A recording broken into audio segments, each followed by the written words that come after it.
Don't be a dirty girl, okay? Had everybody sick at the party, okay? I'm just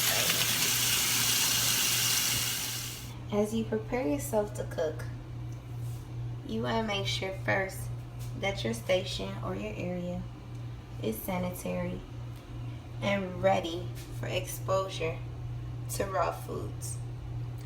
It's nice to have your seasonings proportioned and out just to keep the germs down so you don't have to touch things as you're cooking.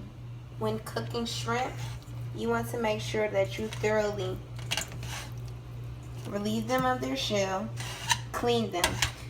A lot of people sit them. Now, before we start the pineapples, we want to get our rice started. You want to time things so that when you're serving, everything can be fresh. Got me a measuring cup. You always do 2 cups of water to 1 cup of rice. With your water and your rice, you can put a teaspoon of butter. You can put a teaspoon of butter. I put a Scotch bonnet in there. Poke some holes in it and put it in the pot, just so that it can have a little bit more flavor. And I also use a half of bunion, a half a chicken bunion, you know, just so your rice can be very flavorful and, you know, a solid part of your meal. Drink some water.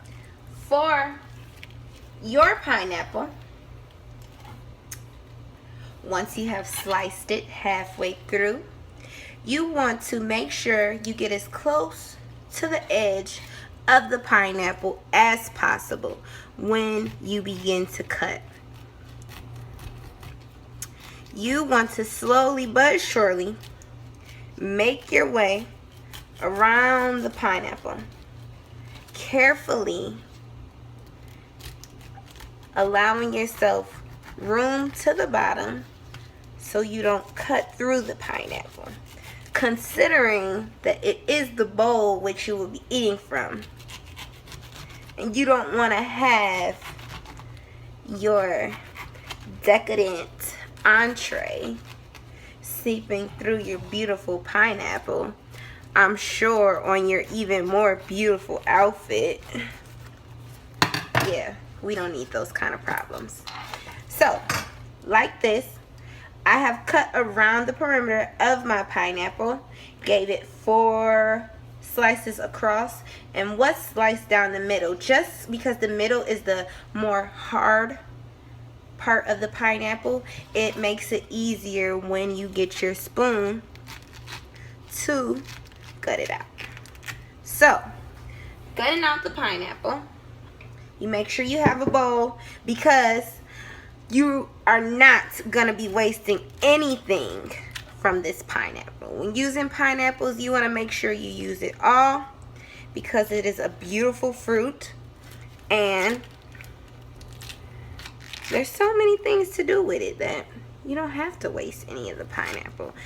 Whether you eat it just as a fruit, you put it in a smoothie, you make you a alcoholic beverage, a cocktail, you can make. Now, while you are getting ready to prepare the rest of the food that's going in your pineapples, you want to sit your pineapples in the cooler, just so that you can make sure they can withstand the heat that's getting ready to come to them. So you just sit them in there for a few minutes, just to give them an opportunity to get a little bit strong. Since we have went and ripped all their guts out, we need strong, sturdy pineapple bowls. All these things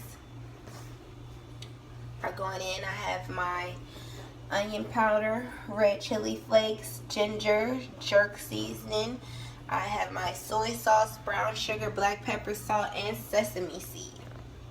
You want to measure each of these things before you get started, just so that you can, like I said, keep your station and your food accurate.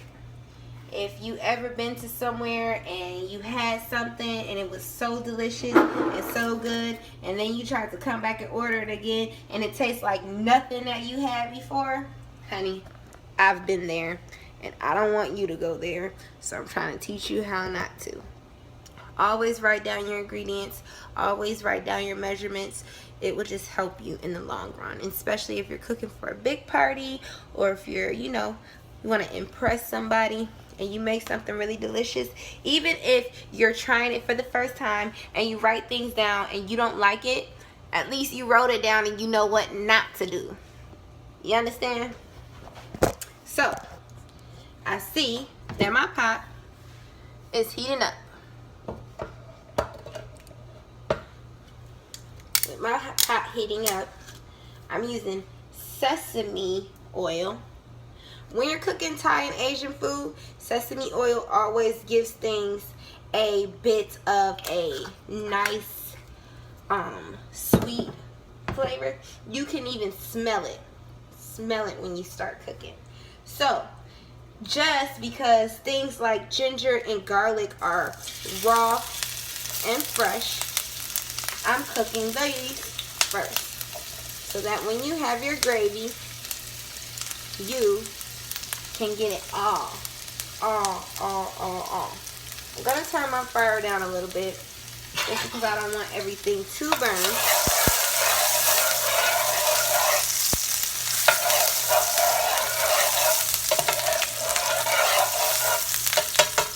So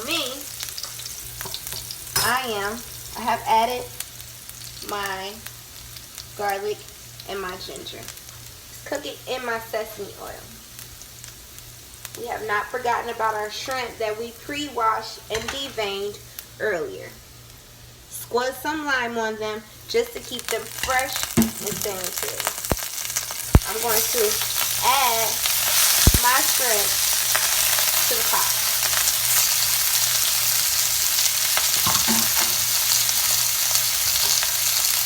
Once I add my shrimp to the pot, get those cooking. I'm going to add my red chili flakes, add my garlic powder, add my onion powder. That was actually sesame seed. Add my soy sauce.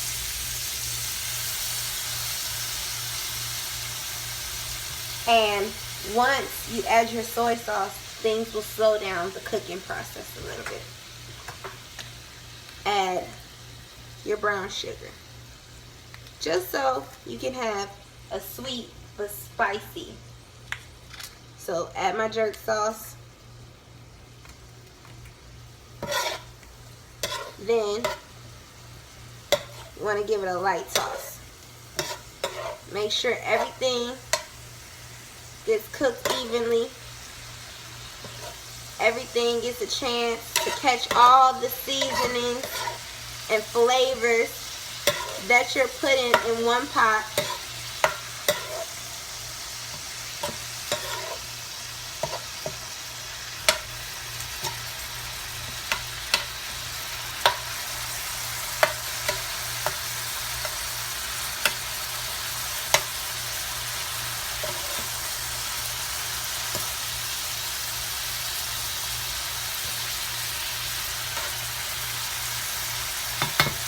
So, when you're closer to the end, I always add my salt and my pepper at the end, just because I feel like, you know, we tend to overdo salt and pepper during the cooking process. If you wait to the end, you see your things are cooked, you get a chance to taste it. Don't be afraid to taste your food. That's the only way you're going to know if it's good, what's it need, and is it ready. So, let me get a spoon.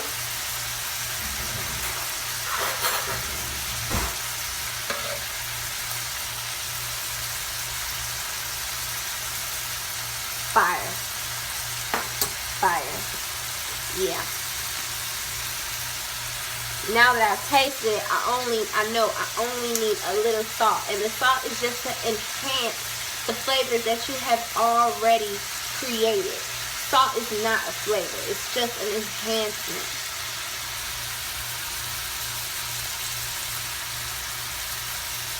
So a dash of salt.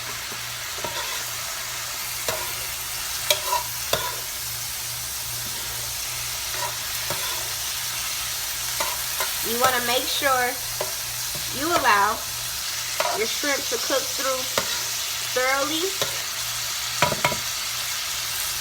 And when cooking, I always use a little alcohol. It's something about alcohol that combines with food and heat that just intensifies the flavors immensely, okay? You can never, ever, ever, ever go wrong with cooking with alcohol. Ask Bobby Flay if you don't believe me. But you should believe me because I have no reason to lie to you. You know what I'm saying? It's not like you pay any of my bills or you do anything for me or, you know. I have no reason to lie. I'm just trying to help the people. So, shrimp definitely are looking delicious and tender.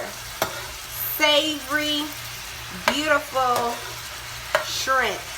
You never want to cook your shrimp too long because shrimp are like water based and they can become chewy and just lose all their texture and flavor. So you can turn off your heat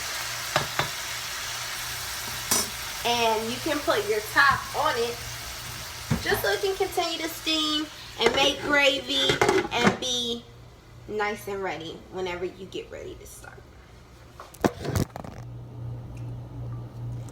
When it is time for you to put your pineapple together, you can use a cup or preferably plastic just so that when you dump it in your pineapple, you don't have the struggle like I did. But it worked, and it's definitely pretty. So, after you get your rice inside of your pineapple, you can actually just take your top off of your hot plate and scoop your shrimp or chicken and pineapples out of the hot plate. You want to make sure you have another spoon or a spoon where you can allow yourself to get some of that beautiful gravy that has all the flavors that you work so hard.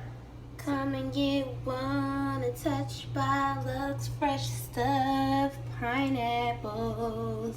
Not only is it good, it's gonna take your body to the next level. Oh yeah. He gonna be like, girl, you taste so good. What you been eating today? Tell him I've been eating Touched by Luxe Stuffed Pineapples, babe. Do you want one? Come and get some. They only $10.